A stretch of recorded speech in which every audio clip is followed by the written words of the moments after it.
मथुरा के श्री कृष्ण जन्मभूमि और शाही ईदगाह मस्जिद विवाद मामले में इलाहाबाद हाई कोर्ट में आज एक बार फिर सुनवाई हुई।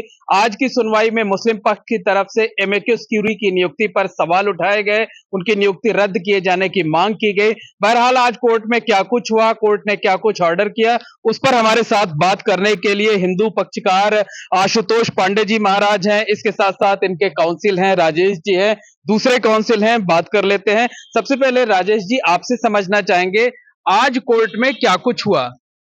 आज कोर्ट में महमूद ताजा जी का ये कहना था कि एमिकस क्यूरी जो मनीष गोयल जी को बनाया गया है वो सरकार द्वारा अपॉइंटेड पर्सन है, तो इसलिए उनको जो है हटाया जाए और उस पे आदेश सुरक्षित हो गया है। अब कोर्ट उसको साथ में देगी। और 7/11 के संबंध में कोर्ट ने कहा कि आपको कोई अतिरिक्त बहस करनी है, तो उन्होंने कहा मैं अहमदी साहब की बहस से, मिसेस अहमदी की आर्गूमेंट से मैं सहमत हूँ। तो अब इस पे जो भी निर्णय आएगा दोनों साथ साथ आ जाएगा। अच्छा, अदालत का फैसला कब तक आने की उम्मीद है, खासकर एमिकस क्यूरी के जो अपॉइंट किया है उस बिंदु पर? आशा है कि ये संभवतः 10 जून तक जैन साहब बैठ रहे हैं, तो इसमें आ जाएगा।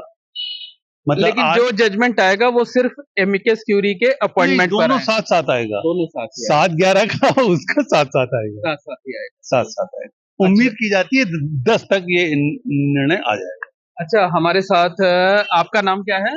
गौरव पांडे। गौरव भाई, ये बताइए मुस्लिम पक्ष ने जो हटाए जाने की मांग की है, दलील क्या दी है, क्या आर्गूमेंट किया उन्होंने? आर्गुमेंट उनका कुछ नहीं है। जो आर्गुमेंट उनका होना था वो पहले ही बहस में वो अपना दाखिल कर चुके हैं लिखित रूप से माननीय न्यायालय को। उसके बाद माननीय न्यायालय का समय व्यर्थ करने के लिए और हम लोग का समय व्यर्थ करने के लिए वो झूठ मूठ की दलीलें पेश कर रहे हैं अपनी। नहीं, अभी एमिकस क्यूरी के पॉइंट ऑफ व्यू पर उन्होंने क्या कुछ कहा है? अमिकस क्यूरी के पॉइंट ऑफ व्यू पे ज्यादा जानकारी अश्विनी श्रीवास्तव जी देंगे आपको। अच्छा, हमारे साथ पक्षकार आशुतोष जी हैं। महाराज जी, जो मुस्लिम पक्ष ने आपत्ति जताई है उस पर आप लोगों ने क्या कुछ कहा है?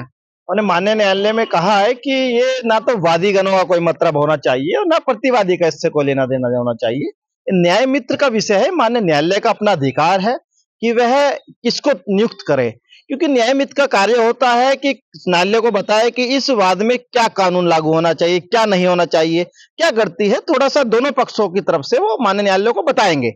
ना तो वो वादीगण का पक्ष लेंगे ना प्रतिवादीगण का पक्ष लेंगे। तो हमने न्यायालय से कहा ये तो हमारा विषय नहीं है, ये न्यायालय का विषय है और न्यायालय जिसको चाहे उसको नियुक्त करे, हमें कोई आपत्ति नहीं है। जिसमें माननीय न्यायालय ने मुस्लिम पक्ष की बात सुनी और हमारे पक्ष की मंदिर की ओर से हम लोगों ने पक्ष रखा, व्यक्ति के रूप से हमने इन पर्सन पर अपना विषय रखा। माननीय न्यायालय ने सुना और अपना फैसला सुरक्षित कर दिया है। और न्याय मित्र की जो बात है वो शाम तक इसमें फैसला आएगा और 7/11 की जो है वो माननीय न्यायालय, अब लगता है कि माननीय न्यायालय की 10 तारीख तक वो अतिरिक्त न्यायालय के रूप में विराजमान है, तो वो जब तक न्यायालय आदेश जारी करेंगे। फैसले को लेकर आशान्वित हैं?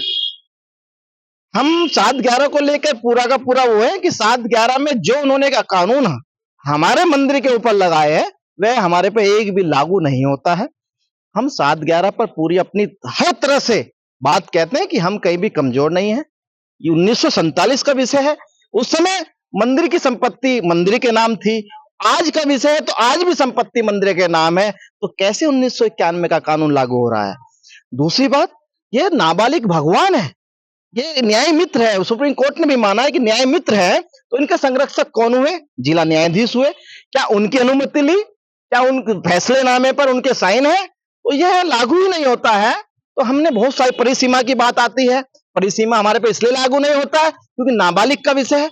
हम लोगों को जब जानकारी मिली हमने न्यायालय में आए, तो सारे कानून। आप लोगों को उम्मीद है कि फैसला आपके पक्ष में आएगा? देखिए, हम लोगों का काम है परीक्षा देना। जिस तरह बालक 5वीं कक्षा में 12वीं कक्षा में अपनी मेहनत करता है और माननीय न्यायालय परीक्षा देता है, हमने उसी प्रकार अपनी पूरी तन मन धन से हर तरह से कागज तैयार करके माननीय न्यायालय में अपना विषय रखा है। अब माननीय न्यायालय जो आदेश देगा उसका सहसम्मान स्वागत किया जाएगा। आप लोग चाहते हैं कि मनीष गोयल जी एमिकस क्यूरी बने रहें?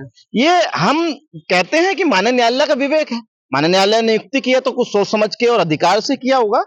और मार्कंडे राय जी हैं, बहुत अच्छा विषय रख रहे हैं। मार्कंडे जी वहां पर अच्छे तथ्य रखते हैं और मैं तो बिल्कुल मार्कंडे जी के लिए बिल्कुल सहमत हूँ। तो निश्चित तौर पर कहा जा सकता है कि एमिकस क्यूरी की नियुक्ति को लेकर मुस्लिम पक्ष की तरफ से सवाल उठाए गए थे।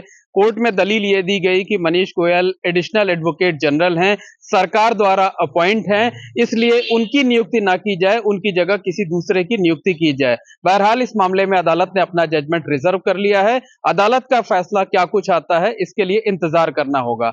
Mohammad Moin, ABP network, Prayagraj.